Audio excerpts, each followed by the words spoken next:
Bismillahirrahmanirrahim. Assalamualaikum warahmatullahi wabarakatuh. Bertemu kembali dengan Ibu Mai Rusniati di pelajaran prakarya kelas 8. Pada pertemuan kali ini, Ibu akan membahas tentang sarana dan peralatan budidaya satwa harapan. Tujuan pembelajaran kali ini, siswa dapat memahami teknik pembuatan sarana untuk budidaya satwa harapan. Yang kedua, siswa dapat memahami proses persiapan sarana dan peralatan budidaya satwa harapan. Sarana dan teknik budidaya yang memadai sangatlah penting sebelum melaksanakan proses budidaya. Dalam melakukan budidaya satwa harapan, kita membutuhkan sarana yang tepat sehingga dapat memperoleh hasil yang optimal, karena setiap jenis satwa harapan membutuhkan sarana produksi budidaya yang berbeda. Yang pertama yang akan kita bahas adalah tentang sarana produksi budidaya satwa harapan. Sarana produksi budidaya satwa harapan itu terdiri dari dua. Yang pertama adalah bahan, dan yang kedua adalah alat. Bahan-bahan yang diperlukan dalam produksi budidaya satwa harapan yaitu sebagai berikut. Yang pertama adalah bibit. Di sini kita akan membahas tentang budidaya satwa harapannya itu jangkrik. Jadi yang kita butuhkan adalah bibit jangkrik. Bibit yang baik diperoleh dari induk yang unggul. Secara umum, bibit yang diperlukan untuk dibesarkan haruslah yang sehat. Dalam artian tidak cacat, Induk jangkrik yang baik itu berasal dari tangkapan alam bebas karena memiliki ketahanan tubuh yang lebih baik. Jika induk betina tidak didapat dari hasil tangkapan alam bebas, induk dapat dibeli dari peternakan. Namun, sebaiknya induk jantan diusahakan dari alam bebas karena lebih agresif.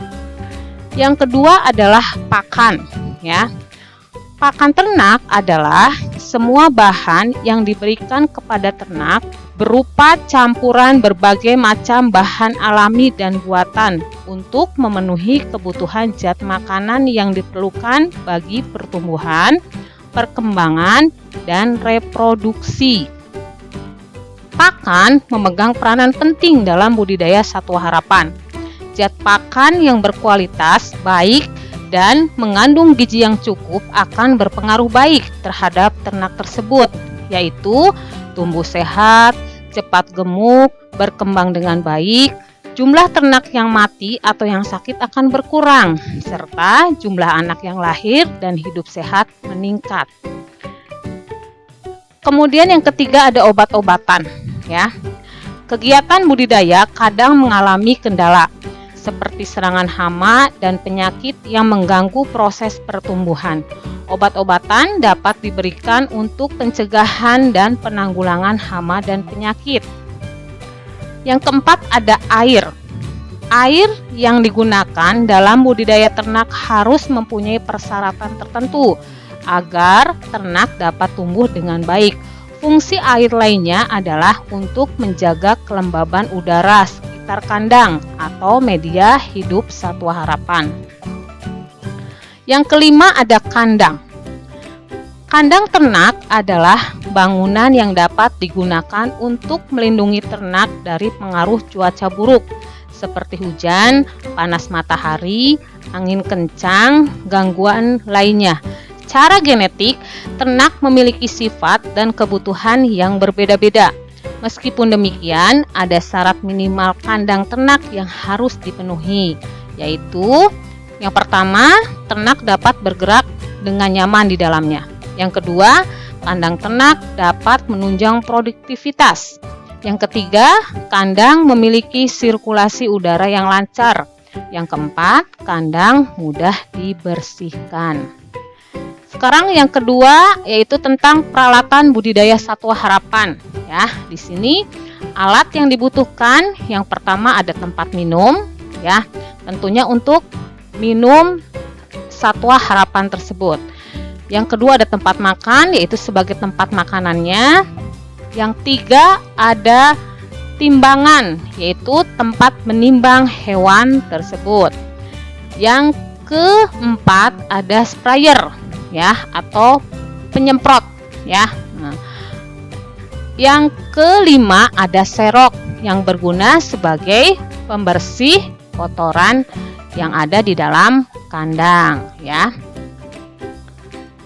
Kemudian ada teknik budidaya satwa harapan. Yang pertama adalah pemeliharaan kandang.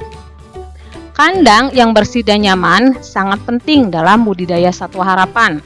Kandang harus rutin dibersihkan untuk menjaga kelembabannya minimal seminggu sekali. Hal ini penting untuk menghindari tumbuhnya jamur atau bakteri penyakit yang tidak diinginkan. Tempat pakan dan minum yang terdapat dalam kandang juga harus rutin dibersihkan. Bersihkan lantai kandang dari kotoran yang lengket. Yang kedua ada pemilihan bibit. Bibit ternak adalah ternak yang mempunyai sifat unggul dan mewariskan serta memenuhi persyaratan tertentu untuk dikembangbiakan. Pemilihan bibit yang baik merupakan kunci utama dalam budidaya satwa harapan. Calon bibit yang baik dapat diketahui dengan melakukan seleksi. Seleksi dapat dilakukan dengan memperhatikan catatan kemampuan produksi setiap individu. Penampilan fisik ternak yang sehat, lincah, bentuk tubuh yang bagus, seimbang, dan tidak cacat adalah ciri-ciri calon bibit yang baik. Yang ketiga ada pemberian pakan. Pakan merupakan faktor utama penentu tingkat produktivitas ternak. Biaya pakan menempati 60% sampai dengan 80% dari jumlah total biaya usaha peternakan. Pakan yang diberikan kepada ternak berbeda-beda sesuai dengan jenis ternak, umur, dan produktivitas ternak. Pemberian pakan harus diperhatikan jumlah kebutuhannya, waktu pemberian, dan cara pemberian pakan. Pakan untuk jangkrik harus memiliki konsentrat dan sayuran. Pakan tambahan atau konsentrat bisa diberikan dalam bentuk pelet atau bekatul yang dicampur dengan sayuran. Kemudian yang keempat, ada pencegahan hama dan penyakit. Dalam sarana produksi dan teknik budidaya satwa harapan seperti jangkrik dan cacing tanah, peternak harus memperhatikan hama apa saja yang sering mengganggu satwa peliharaan. Secara garis besar, ada dua jenis hama yang sering ditemui, antara lain ada hama yang berperan sebagai kompetitor dalam pakan, seperti semut, kutu tanah, dan rayap. Kemudian ada hama yang berperan sebagai predator seperti tikus, kadal, toke, ayam, dan bebek. Untuk mengantisipasi hama tersebut, ada beberapa langkah yang harus diperhatikan. Yang pertama, jaga kebersihan lingkungan. Yang kedua, antisipasi semut dengan kapur semut. Yang ketiga, antisipasi kadal atau tikus dengan menutup kandang dengan baik. Yang keempat, antisipasi kutu tanah dengan fermentasi media cacing.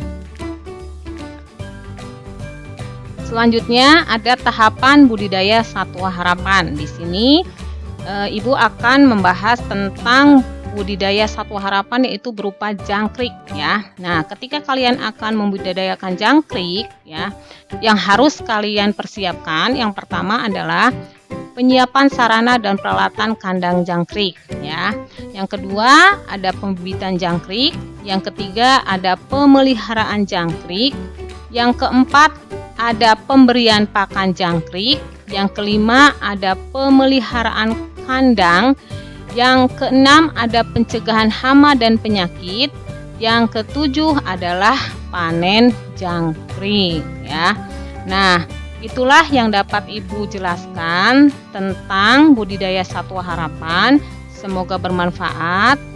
Tetap jaga kesehatan, tetap semangat ya. Wassalamualaikum warahmatullahi wabarakatuh.